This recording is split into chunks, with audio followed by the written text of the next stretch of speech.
Hey folks, welcome to another episode of Smoke Signals with Sosa, the show where I scour the earth looking for the most intense, pepperiest, hard-hittingest cigars, and I smoke them, see if they live up to the hype.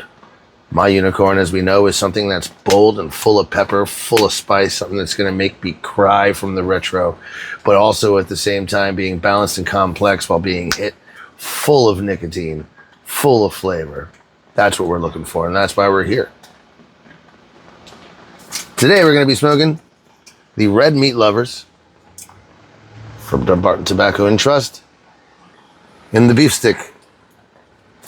Full disclosure, I have had one of these. It's been a long while, but I had one of these and it was a filet mignon size, which is the Robusto. This is a 6x46 broadleaf wrapper, Mexican San Andreas binder with fillers that it says are from Nicaragua, as well as the United States, Pennsylvania, I believe, which is where I am. So that'd be pretty cool, right? Real nice band work, real nice looking sexy cigar there. Flat top there, I don't know if you saw that. So, it's got a closed foot. I never noticed that before. I saw that when I was pointing it to the camera and then looked back at it, and sure enough, it's a pretty closed foot, which is interesting. Never noticed that. But before we light that up, I'm gonna take a minute to talk about this lighter I got. 16-in-1 or whatever. It's actually a 6-in-1 tabletop lighter. It says Money Up on the side here. Pretty cool. It's got a little draw tool. Or nubber. Some punches if you're into that thing. I'm not. It also has a guillotine cutter and a V cutter. Just kind of neat to have both there. And it's a quad torch. Lights up real good. Got a little cigar stand there. I'm sure you've seen me use it once or twice already. I just wanted to take a minute to talk about it.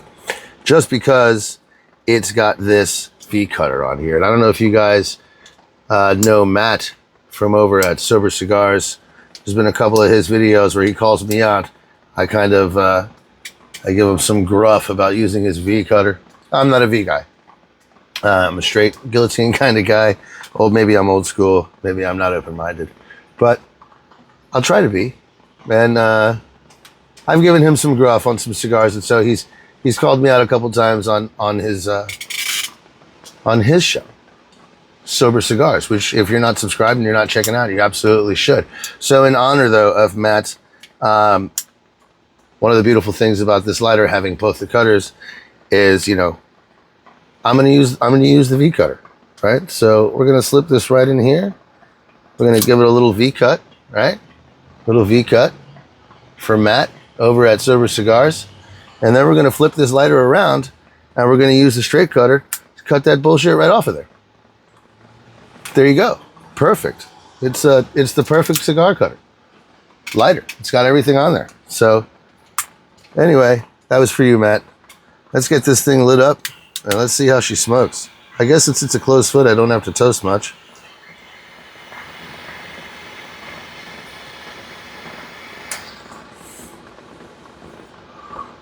The idea being that we get to taste more of that wrapper leaf.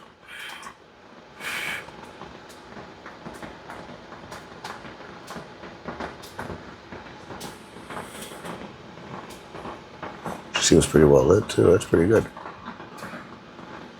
All right.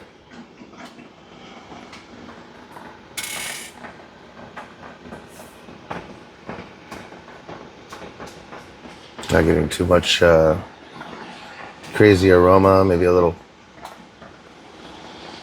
earthiness.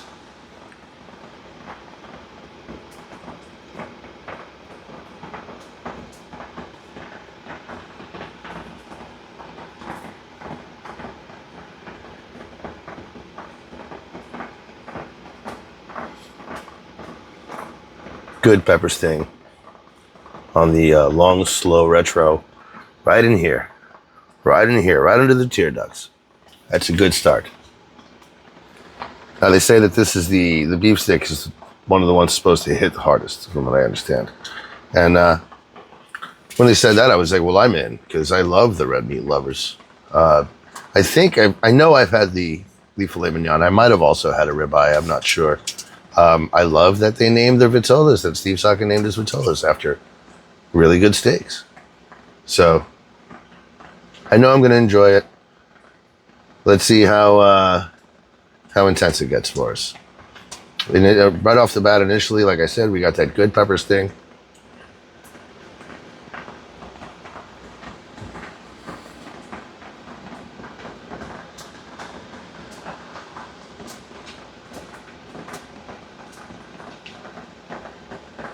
There's already almost some cocoa, some espresso qualities there on the back of the palate. I wouldn't call myself a cult member quite yet, but I've mentioned before I am a fan of Steve Saka. He has done things on both ends of the spectrum that I can respect. Some lighter Connecticut's, some broadleafs. And I reckon because there's that, is it the Brulee Blue or whatever? Those are just a little bit too light for my liking, but well-made, good cigars. Just, nothing I'm going to go out seeking. But there's plenty of other things in his line that I do enjoy. I'm smoking through the Lancero set right now, and I'm really enjoying that one too.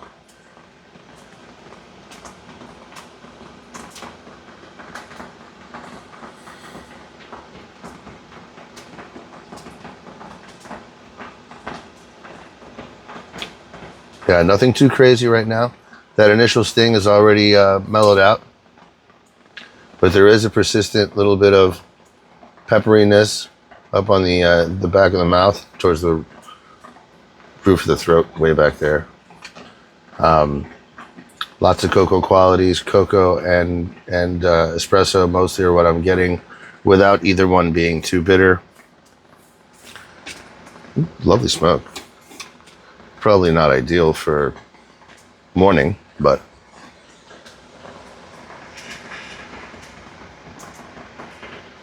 well, why not? Maybe you had a steak and eggs for breakfast. Black coffee. It's perfect.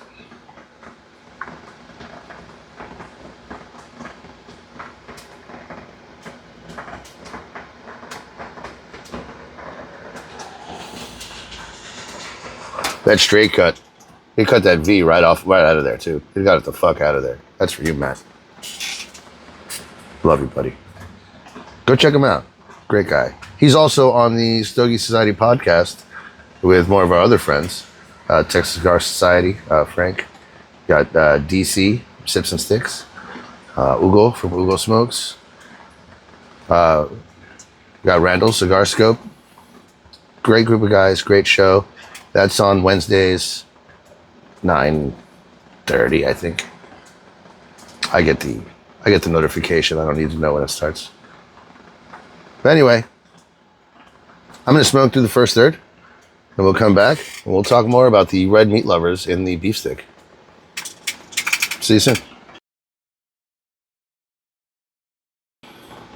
Well, folks, here we are coming out of the first third, approaching into second, third territory. I don't know why I look for it. It's counterintuitive to cover the thing. Anyway, whatever. That initial hit has already mellowed out a lot, substantially, in fact. There's that. I found the initial, we had that nice sting, right? It was right underneath the tear ducts. Man, if that would have ramped up, we would have got ourselves a boner here. But instead, it kind of mellowed out right after that. I would have put that here right around a 3 for a second, for that split second at the initial light. And that was probably more from the extra wrapper leaf, probably, or I'm assuming, because that's the only real mathematical difference in this equation. Now, there was that cocoa and espresso right up front immediately. That kind of still lingered, right?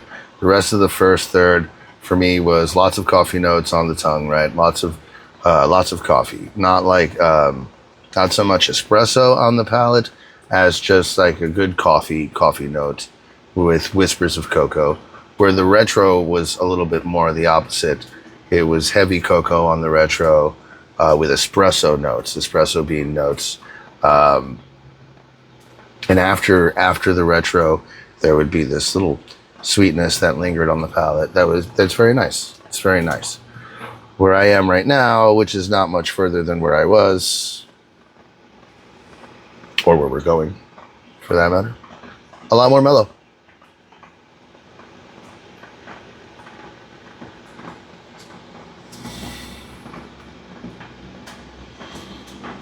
A lot more mellow. Still coffee, black coffee.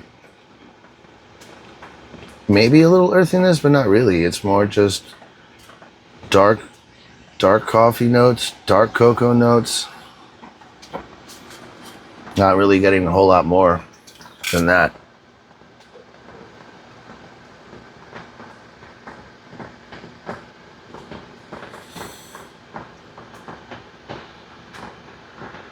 Construction is solid. There was a little moment where the one side wanted to run up a little on the burn line, and it's already catching itself up. I'm going to ash that because it's doing that little, where are we going here? It's doing that little leaning crack thing. So I'm going to ash that.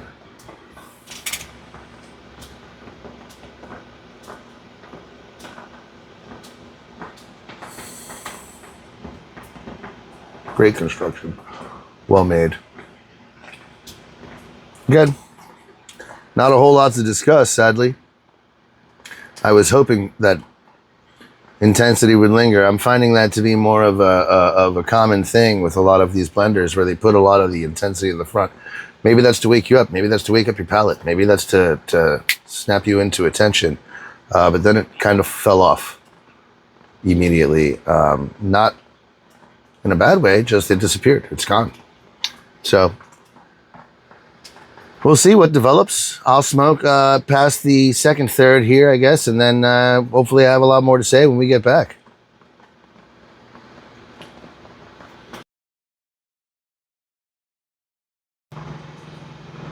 Well, folks, here we are coming out of the second third. I wish I had a whole lot more to report. There's a lot more of the same. I got more bitterness as we entered the second third on the palate. Still mostly coffee. Entered in some dry wood on the tip of the tongue, some like dry woodiness. And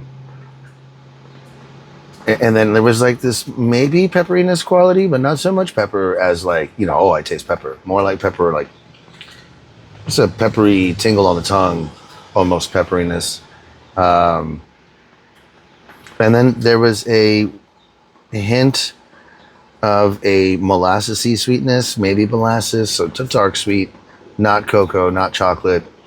Some of those notes are not as present as before.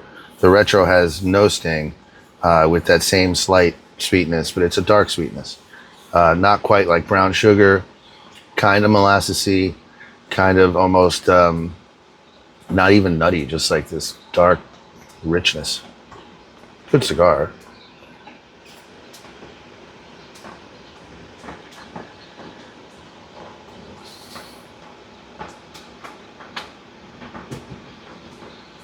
For what we do here, so far pretty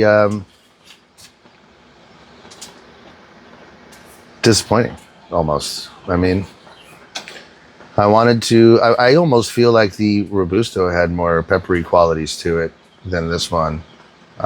So maybe we go up in Vitolas from here, searching for that intensity, which is almost counterintuitive. Usually a smaller Vitola, more wrapper. I guess if the wrapper is where that strength is coming from, you can taste more qualities of it. There's less fluff in the filler, so usually you get more of the core blend. But here we are. Again, just finishing 2/3 of the cigar. There's a whole lot more cigar to go. There's a whole nother third to smoke. And that could be where the gold is, right? That could be the honey pot. We don't know. We don't know. But we do know it's good. It's yummy. Savory for sure. Because even when it was drying the tip of my tongue, when it had this dry quality of flavor, I was salivating. So, nice savory cigar. Delicious notes. Definitely good after a big meal. I could see this being great after smoked meat or grilled charred meat. Probably goes great with grilled char, with those charry notes, you know what I mean? Probably fantastic. Definitely would smoke this and drink either a smoky scotch or a bourbon, maybe a rye, or a dry red wine. I could see this going great with a real dry cab.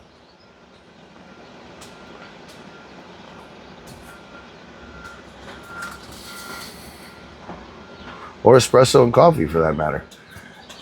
Luckily, that ash bounced right off of me and rolled onto the floor. But yeah, good smoke.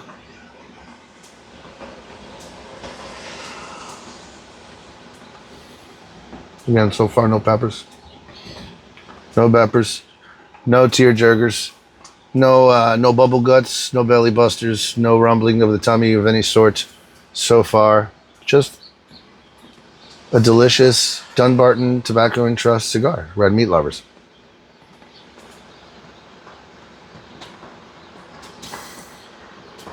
I might as well smoke the final third. We'll take the band off of this thing and then we'll come back and see what happens. Talk to you soon. Well, here we are, coming out of that final third, entering nub territory. And not a whole lot of development, but we had some developments. I got some notes. Final third, there was a persistent dryness, dark notes of espresso and, dark chocolate qualities, that bitter chocolate cacao. More dark roasted espresso than anything else. The bitter chocolate was just faint nuances. On the retro, lots of roasted coffee bean, that dark roasted burnt bean kind of richness to it. There was that rich sweetness that was earlier on, leaving the second third, started to slowly subside, and you almost got, a left over lingering on the retro, like this toasted oats kind of thing happening, which was nice while that lasted. Coming into the back end of that final third, there was a moment where if you gave it a nice, long, slow retro, you got a nice little pressure here and enough to produce a single tear. That happened twice. The other eye kind of welled up a little bit, started to tear. This one definitely let one go twice, which was nice. I'll give it the, maybe somewhere around here, we'll put the tear jerker overlay. I'll give it that. That was nice. It happened twice. Around that same time, there was a feeling of nicotine. A little bit of that, I've done something right here at the top of the belly, but that never developed into anything. So we're not going to give it the belly buster, belly rumbler, tummy rumbler overlay. There was not enough peppers on the scale to give it pepper. I wouldn't even give it a single pepper. The sting wasn't a pepperiness, just like a persistent stinginess on the sinus. It didn't taste like pepper. It didn't feel like pepper. So I'm not going to give it any peppers. But we'll give it that single tear jerker. Wasn't bad in that moment. Overall, for the sake of smoke signals and what we do here, was not intense. There was no intensity. There was never a moment of oh my, other than that initial light up when it was like, this could get good if this persists, but that did not. So we're left with not an utter disappointment, but I'm disappointed.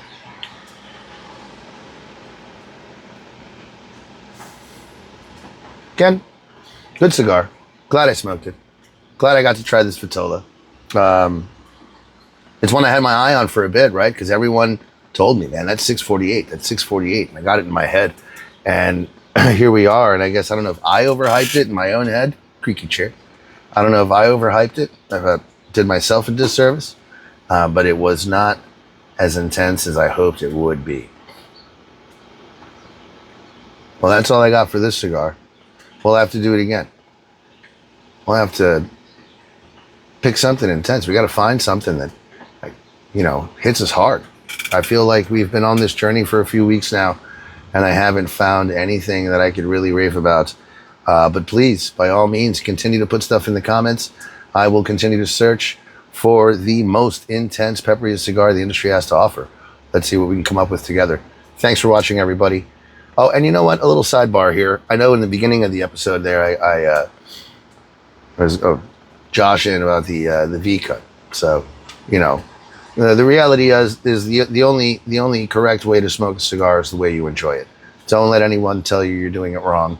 Even me. If you like cutting your cigars wrong and that's how you enjoy it, then fucking whatever. Smoke them backwards. I don't fucking care. However you enjoy it is how you enjoy it.